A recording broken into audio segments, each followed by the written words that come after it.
Hey guys, welcome back. It is time for another book review. And today the book I want to talk about is called The Haunted Abbott, A Mystery of Ancient Ireland. And it's by Peter Tremayne. The book looks like this. Now, this book is a part of a series. It's actually a very popular series. I'm not even sure how many, upwards of somewhere around 20 books in the series that have been published already. This one is, I believe, book number 11. And normally I wouldn't just, kind of randomly pick a book in the middle of a series. But this series is kind of touted for, yes, it is kind of a continuing storyline, but each book is kind of from start to finish its own story. So you can read it, alone or separate from the rest of the series. But it is one where I would say, you probably will like it, and it might be a series that you would be interested in kind of starting from the beginning. So just a little forewarning for that. So obviously, because it's a mystery of ancient Ireland, the setting for the book is December of the year 666 AD. And I know you're thinking 666, ooh, that must be like really significant, important. I guess it maybe kind of is, but in truth, it's not really that significant because the series, because this is book 11, it's just by chance that this is the year 666. The series starts years before, and there are books after that continue years after. And so it's that whole, it's a decade or more of, that time frame. So this one just happens to fall in that year. But there is a little bit of kind of talk of evil and the concept of evil and the idea of people being evil in the book. So I guess in a way it's kind of significant, but it's not necessarily, an on purpose thing. So there is a section at the beginning of the book that tells you how to, you can learn how to pronounce the words properly. There aren't really that many words that are hard to pronounce, I would say. It's mainly some of the names, but they really aren't, it's not, I don't like books where you can't figure out how a name is supposed to be said, and this one really isn't that bad. I'm just going to tell you I'm probably going to pronounce the names wrong anyway because I really just wasn't that worried about it. They also do give you a section at the beginning of the book that kind of gives you some information on what it was like living back in those days. What were the laws like? What were, gender roles like? That kind of thing, so that you can sort of put the book into context. And I do recommend that you read that before you start reading the book. It's, it's no different than reading a very short, chapter or an introduction. So just read that part because it is kind of important, or, if you don't read it, it's not that it will totally throw you off your game as far as getting through the book, but everything makes a lot more sense if you do read it, just because it helps you put everything into context. The main character of the book is Sister Fidelma. I'm not sure if that's how you pronounce the name, but anyway, I told you I might say the names wrong. Sister Fidelma is the main character of the entire series. Interestingly enough, there's a little bit of a twist as far as her character in relation to its importance, or when she comes into play in this book, which I'm not really going to tell you any more about that. But anyway, this book is a little bit different than the books that led up to it. And some people liked it and some people didn't. So an interesting little side note about the book, which I'm not going to tell you anything else about. And just a reminder, if you're new to my book reviews, I do always try to not really tell you anything about the book. I just try to give you an idea of how I felt about it and whether I would suggest it or not. But I don't like to give you really any details because I don't like to ruin it at all. And I'm the kind of person, if you're a big reader, it just takes somebody to say one word and the whole book, it's done. You don't even have to read it. You know what happens. So I try very hard not to do that. Anyway, back to the book. So Sister Fidelma is the main character, and she's traveling with Brother Adolf, who is, he is kind of a religious character in the book. The religion being Christianity.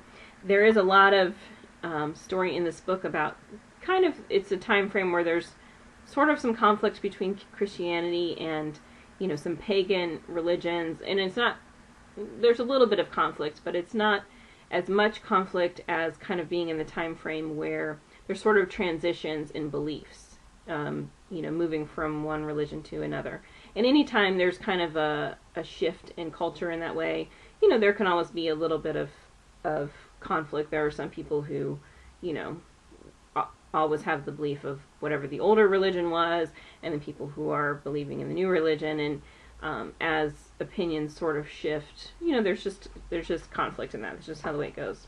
So, anyhow, the two of them are traveling together.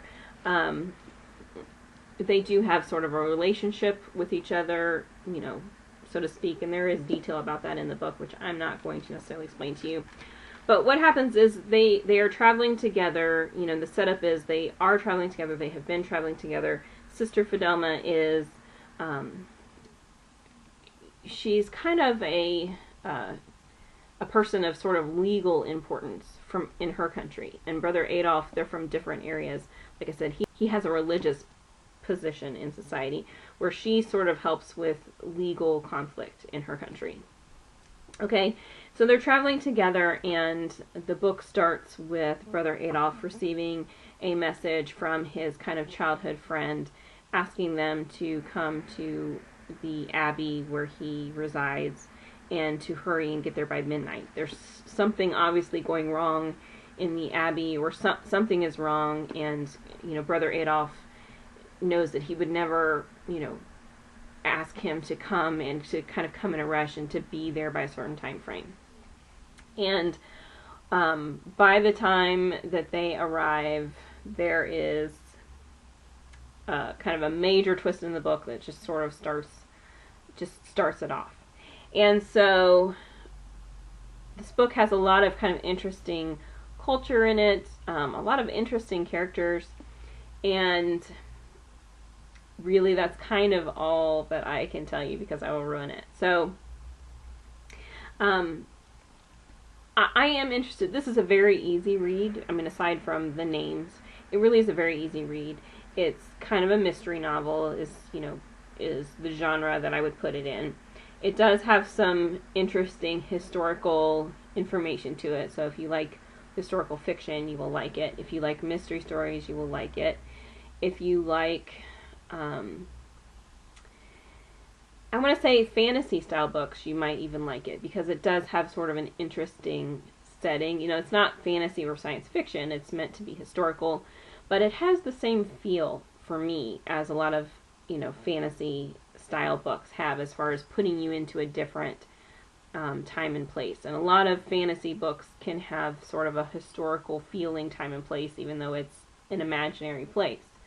And so this has sort of the same feel.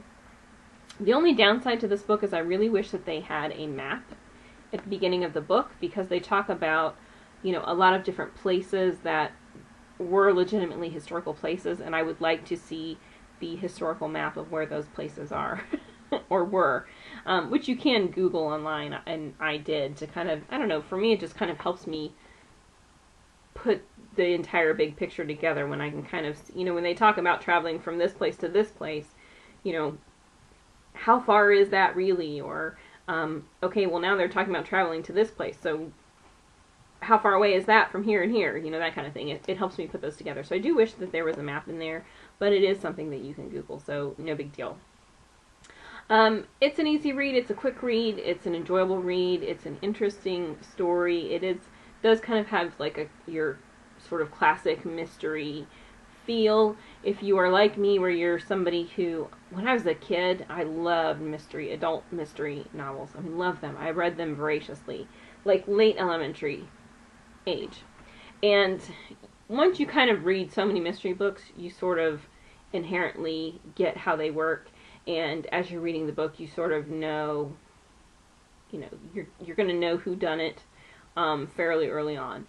And I would say for heavy readers, that really isn't necessarily that different. I did that with this book, but it was still interesting to watch kind of how it played out. And there were some little bits and pieces that I still missed.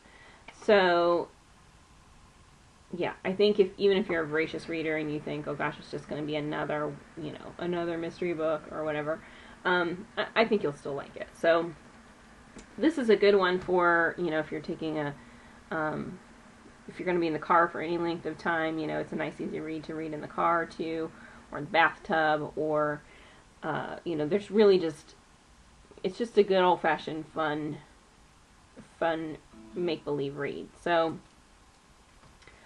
I would recommend it, and I'm interested to read, start at the beginning and kind of read the whole thing.